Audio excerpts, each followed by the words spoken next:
Hey guys, welcome back. I hope you are having an amazing day. Let's get right into the stories. The first one is a pro-revenge story. Growing up, my family lived next door to the meanest neighbor on the block. She had a reputation in the neighborhood for being difficult, and we quickly discovered that she was particularly unpleasant towards us. She would scream at us, file false noise complaints, and even destroy our belongings. She was the bane of our existence, and we had to live with her behavior for years. However, one day we received some shocking news. The neighbor next door had failed to pay her debts and her house was going up for foreclosure. My parents, who were both successful entrepreneurs, saw an opportunity and decided to attend the auction. The day of the auction arrived and we all went to the courthouse, including the neighbor. She was desperately trying to bid on her own house, but it was clear that she didn't have the funds. To our amazement, my parents ended up winning the auction and became the new owners of the house next door. But this was only the beginning of our problems. The house had fallen into disrepair over the years, and my parents soon realized that they had a lot of work to do. The renovation process was long and grueling, but my parents were determined to transform the old, run-down house into something beautiful.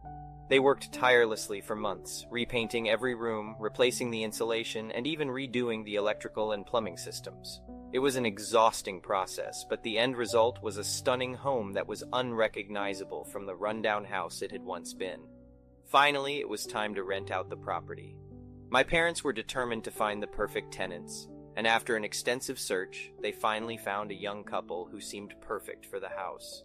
For a while, everything seemed to be going well. The new tenants were respectful and responsible, and they kept the house in excellent condition.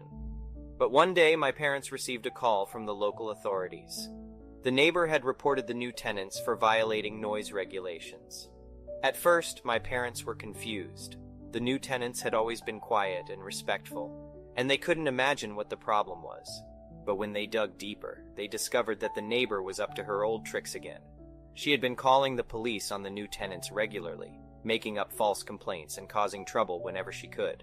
It was clear that she hadn't changed one bit, even after losing her own house.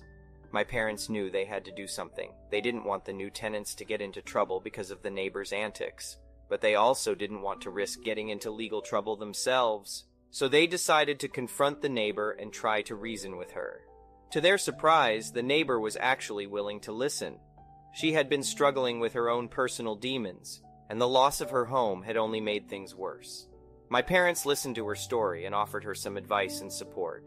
They even invited her to come over and see the renovated house.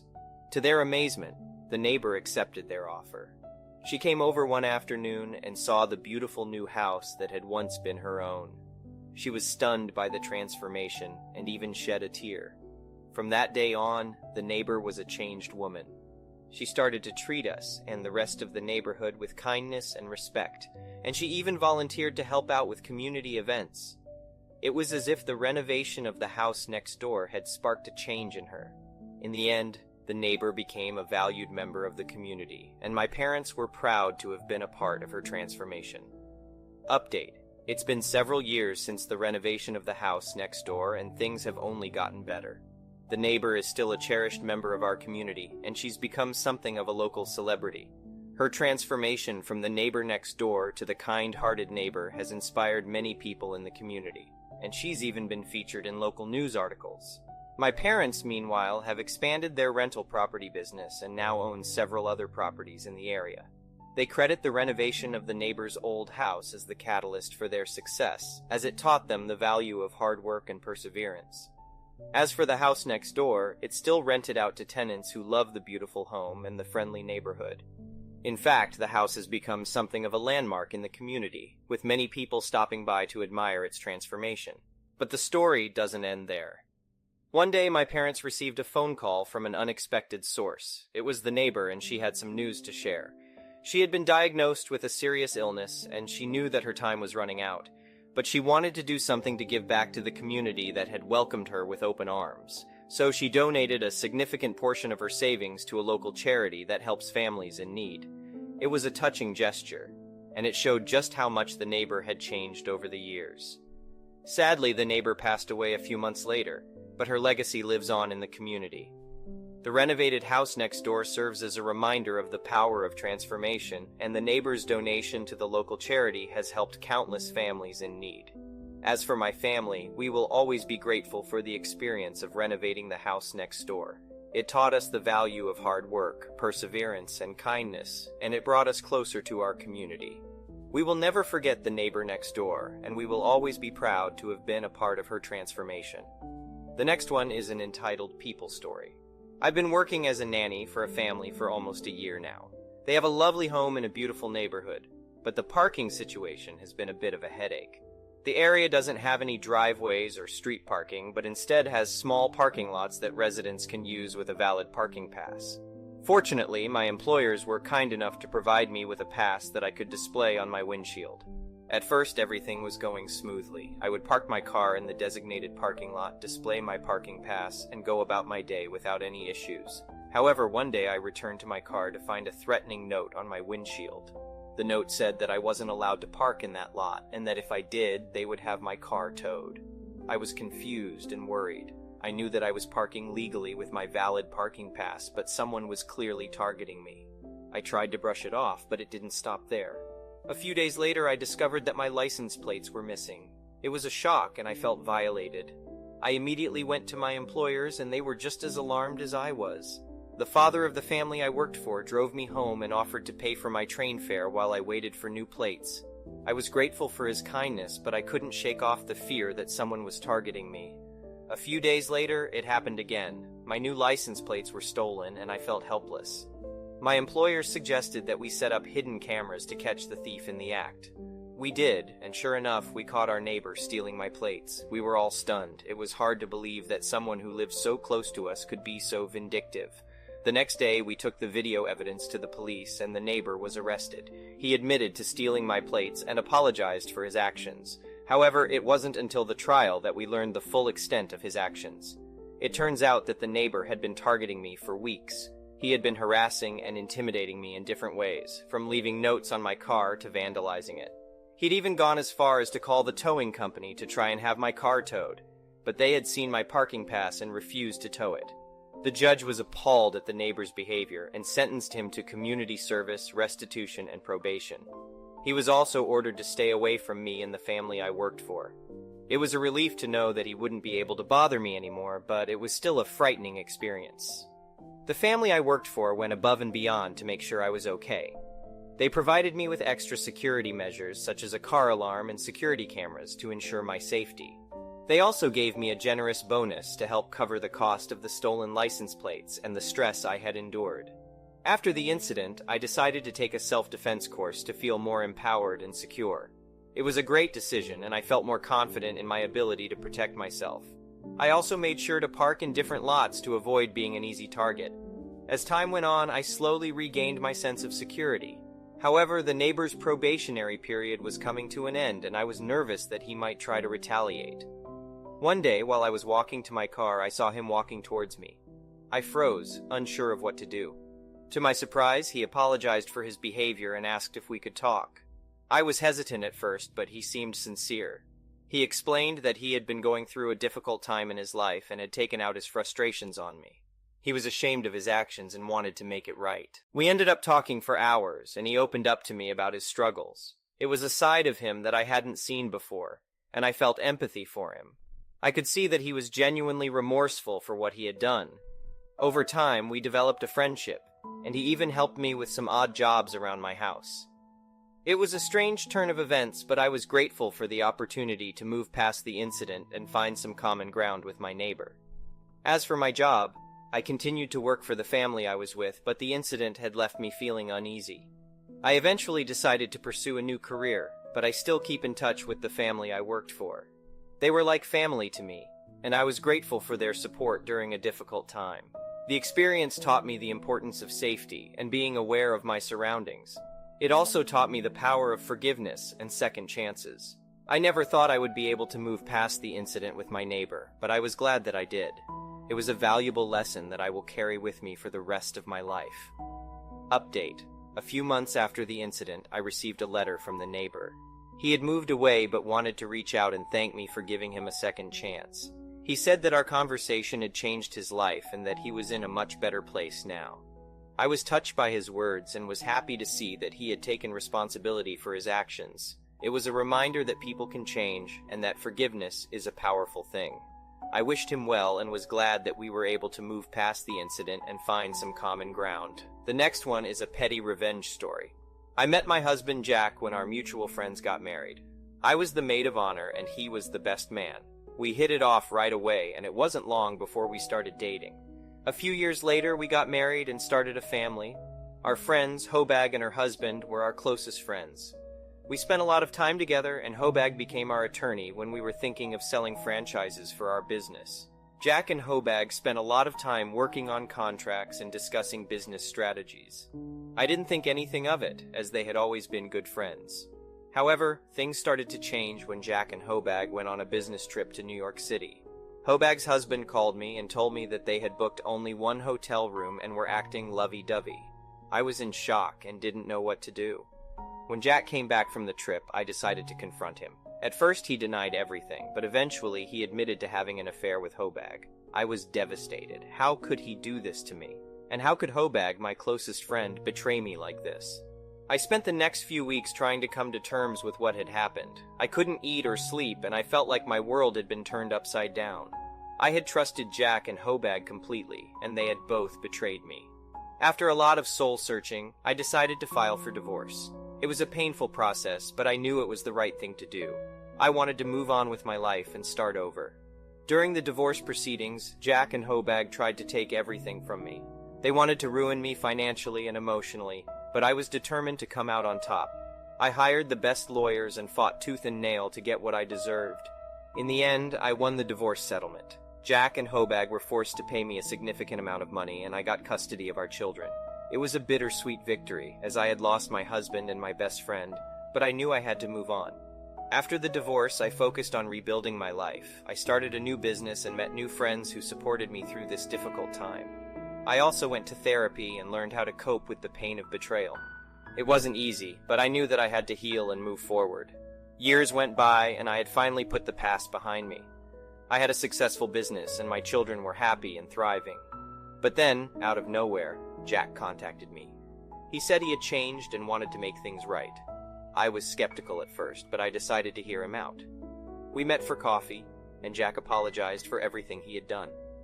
He said he had made a mistake and had realized how much he had hurt me. He also said that he had been seeing a therapist and had been working on himself. I didn't know what to do. Part of me wanted to forgive him and start over, but another part of me was scared of getting hurt again. After a lot of thought, I decided to give him another chance. It wasn't easy, but we worked on our relationship and eventually got back together. Update: Jack and I have been back together for 5 years now, and things are better than ever. We both learned from our mistakes and have worked hard to rebuild our relationship. We still see a therapist regularly, and we communicate openly and honestly. We also make an effort to spend time together and prioritize our relationship. It had been 10 years since I had forgiven Jack and taken him back. We had rebuilt our relationship from the ground up, and things were going well. Our children had grown up and had started families of their own, and we were enjoying our retirement. However, something happened that shook our relationship to its core. Jack was diagnosed with a serious illness. It was something that would require extensive treatment, and there was no guarantee that he would recover fully. I was devastated when I heard the news. I had already lost him once, and I couldn't bear the thought of losing him again. We went through the treatments together, and it was a challenging time for both of us. But we never gave up hope, and we were determined to beat this illness. During the treatments, we had a lot of time to talk and reflect on our relationship. We talked about the past and how we had both made mistakes, but we also talked about how much we had grown together and how much we loved each other. Jack's illness brought us closer than ever before. We spent every moment we could together, and we made sure to cherish every moment. We went on trips, took long walks, and had deep conversations. We were grateful for each other and for the time we had left. Eventually, Jack's treatments were successful, and he recovered fully. It was a huge relief for both of us, and we were grateful for the second chance we had been given. We knew that life was precious, and that we needed to make the most of every moment. Today, Jack and I are closer than ever before. We know that we've been through a lot, but we're grateful for what we have. We make sure to communicate openly and honestly, and we never take each other for granted. Our relationship has been through so much, but it's also grown stronger because of it. We know that we're lucky to have each other, and we make sure to cherish every moment together. Life is unpredictable, but we're grateful for the love we share and the life we've built together. The last one is an entitled people story. It was a beautiful summer day when I arrived at the office for my shift as a customer service representative. The sun was shining and the birds were chirping, making it the perfect day to be at work. As I walked towards my desk, I saw my coworker, Emma, waiting for me. Emma and I were not that close, but we had worked together for a few months and occasionally had conversations during our lunch breaks. As I approached my desk, Emma asked if I could give her a ride home after our shift ended.